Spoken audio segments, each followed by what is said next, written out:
വാടാ നടക്ക നടക്ക വാടാ ഇങ്ങോട്ട് എന്റെ വീട്ടിൽ നിന്ന് പുറത്തിറങ്ങടാ. ഇറങ്ങാനല്ലേ പറഞ്ഞ. പിടിച്ച് കെട്ടിയിടറാ. ഇങ്ങോട്ട് അല്ലെങ്കില് ഞാൻ അവന്മാരോട് വേറെ എന്തെങ്കിലും ആയിരിക്കും ചെയ്യാൻ പറയുക. നിന്നോടാ വിടാൻ പറഞ്ഞ. ഇറക്കി കെട്ടണോ? അവനെ അഴിച്ചുവിട്. കാർത്തികേയ, നീ കാണിക്കുന്ന അതിക്രമത്തിന് ചോദ്യം ചെയ്യാൻ ആരെങ്കിലും ഉണ്ടാവും. ഉണ്ടാവണമല്ലോ. അതിങ്ങ എടുക്കടാ. അയ്യോ, അകത്തെ തൊട്ടു നിൽക്കാൻ വല്ലതും ഉണ്ടെങ്കിൽ എടുത്തോ. എന്താ നിങ്ങൾ ഈ കാണിക്കുന്നേ? രണ്ട് മുതിർന്ന പെൺകുട്ടികളുള്ള വീടാ. ആ തോന്നൽ നിങ്ങൾക്കുണ്ടാവുന്നത് നല്ലതാ.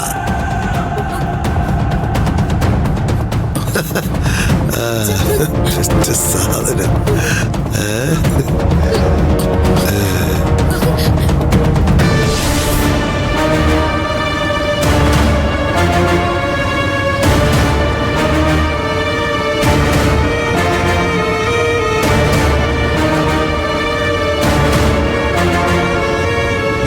ആ ജാഥ കടന്നു പോകാൻ എത്രയോ സമയമെടുത്തു.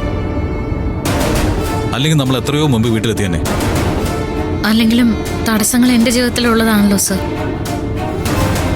അതിപ്പോ ജാഥയുടെ രൂപത്തിലായെന്ന് മാത്രം. എടോ, താനൊന്ന് ടെൻഷൻ ആവാതിരിക്കേ. ഇനി കൂടി വന്നാൽ 5 മിനിറ്റ്, അതിനുള്ളിൽ നമ്മൾ അവിടെ എത്തും. 5 മിനിറ്റോ? ഷോ, ഇനി ദൂരം എത്രയുണ്ട്? താനൊന്ന് കണ്ണും പൂട്ടിയിരിക്കേ. 5 മിനിറ്റ്, അതിനുള്ളിൽ തന്നെ ഞാൻ അവിടെ എത്തിച്ചിരിക്കും. ഈശ്വര, അതിനുള്ളിലൊന്നും സംഭവിക്കരുതേ.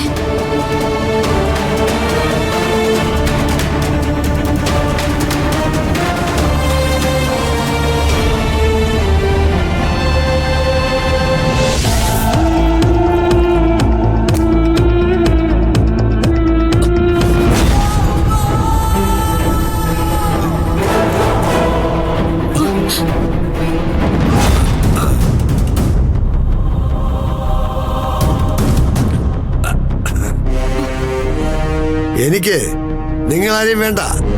എനിക്ക് കാണേണ്ടത് നിന്റെ മൂത്ത മോളെയും അവളെ കെട്ടിയ വലിയ സാറിനെയാ. അവരെ രണ്ടുപേരെയും ഞാൻ ഇവിടെ വരുത്തും. എന്നിട്ട് നിങ്ങളുടെ മുമ്പിലിട്ട് രണ്ടെണ്ണത്തിനെ തല്ലിച്ചതയ്ക്കും.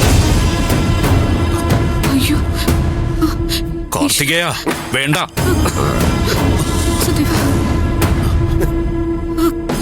മക്കളെ,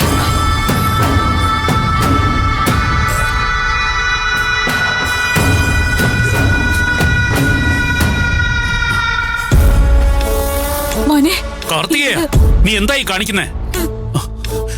കാർത്തികേയ, മോളെ കാർത്തു, വേണ്ട. ഒന്നും മിണ്ടാതിരിക്കേ. നമുക്ക് എന്താ ഇയാളെ പേടിച്ച് ജീവിക്കേണ്ട ആവശ്യം? പോണേ. അയ്യോ, മര്യാദയ്ക്ക് നാം വെളിയിൽ ഇറങ്ങിപ്പോ. ഇറങ്ങി പോവാനാ പറഞ്ഞത്. മോളെ,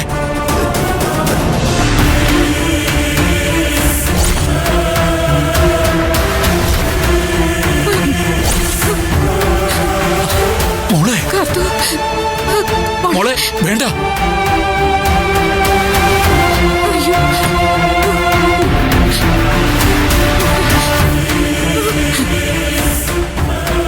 നിന്നെയൊന്നും തൊടണ്ടെന്നായിരുന്നു എന്റെ തീരുമാനം. പക്ഷേ തൊട്ടേ അടങ്ങുമെന്ന് വാശി പിടിച്ചാ പിന്നെ എന്ത് ചെയ്യാൻ പറ്റും?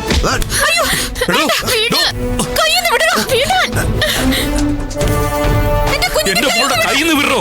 കാർത്തികേയ,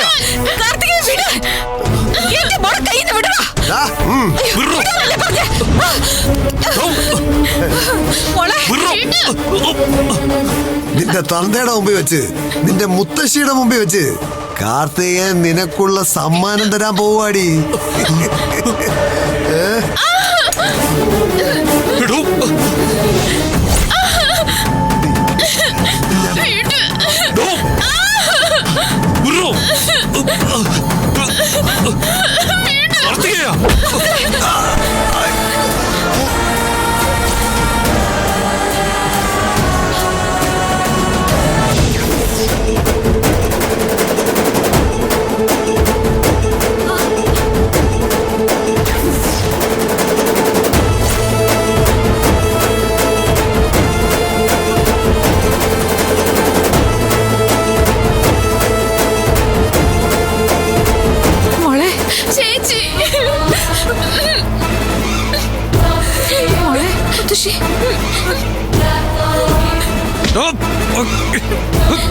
കാർത്തികേയ, നീ തെമ്മാടിത്തരം കാണിക്കുമെന്ന് എനിക്ക് അറിയാമായിരുന്നടാ.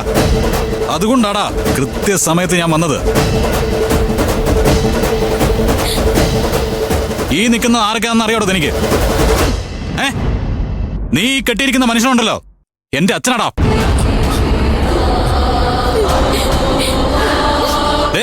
ഇവര് രണ്ടുപേരും എന്റെ അനിയത്തിമാരാ. അവർക്ക് വേണ്ടി നിന്നെ കൊല്ലണമെന്ന് ഞാൻ തീരുമാനിച്ച ഒന്നിരിക്കും കാർത്തികേയ.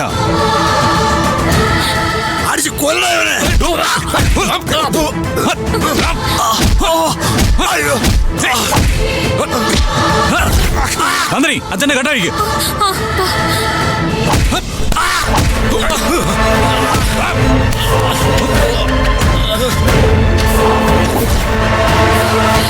കെട്ടഴിക്ക് മക്കളെ.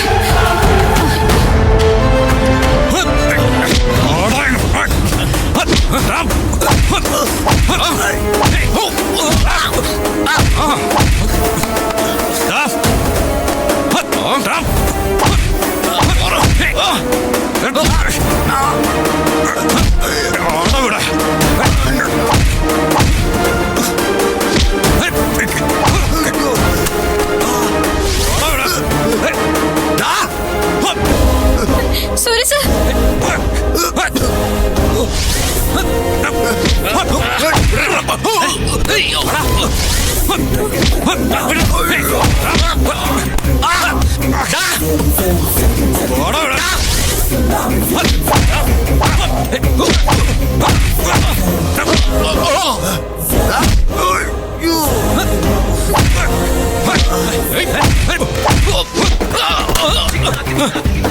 മോളെ,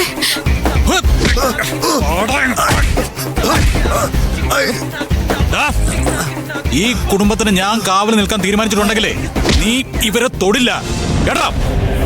ഇനി അതിന് ശ്രമിച്ച നിന്റെ ശവടക്കം ഞാൻ നടത്തും കേട്ടാ.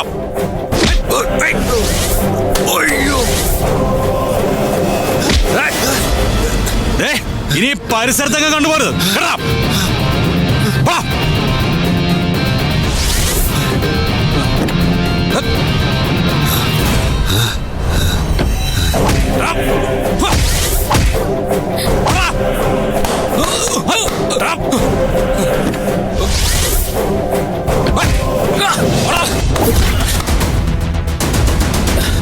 Huh?